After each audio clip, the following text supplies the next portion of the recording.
সারাদিন রোজা রেখে রোদে দাঁড়িয়ে শিক্ষকদের মাঠে ময়দানে থাকার কথা না। তারপরে কেন আসতে হয়েছে? এই ব্যর্থতার দায় বর্তমান উপদেষ্টা পরিষদকে নিতে হবে। মাননীয় প্রধান উপদেষ্টা মহোদয় এবং যারা অন্যান্য উপদেষ্টা মন্ডলে রয়েছেন সকলের দৃষ্টি আকর্ষণ করে যে কথাটা বলতে চাই সেটা হলো, গত ফ্যাসিস্ট সরকারের সময়ে বাংলাদেশের শিক্ষা মন্ত্রণালয় এবং অধিদপ্তরগুলিতে যে সমস্ত লোকেরা নিয়োগ পেয়েছিল সেই সমস্ত লোকেরাই এখনো পর্যন্ত শিক্ষকদেরকে অবহেলায় জায়গায় রেখেছে। এ জাতিকে ধ্বংস করার জন্য, শিক্ষা খাতকে ধ্বংস করার জন্য গত 16টা বছর শিক্ষা খাতকে ঢুকে ঢুকে মরতে হয়েছে, ঢুকে ঢুকে শেষ হতে হয়েছে।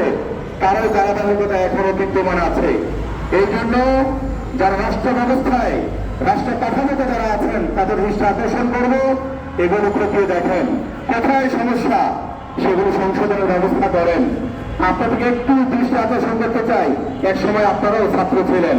শিক্ষকদের অক্লান্ত পরিশ্রমের বিনিময়ে আজকে আপনারা চেয়ারে বসার সুযোগ পেয়েছেন।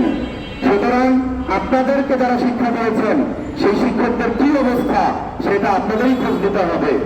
আজকে জাতীয় শিক্ষক ফোরাম শিক্ষকদের ন্যায্য দাবির জন্য সবসময় মাঠে ময়দানে ছিল, অতীতে, ভবিষ্যতে ইনশাআল্লাহ থাকবে। স্বাধীনতা দিবসে এই জন্য জাতীয় শিক্ষক ফোরাম কেন্দ্রীয় কমিটি শিক্ষকদের দাবি নিয়ে আজকে মাঠে নেমেছে। কেন?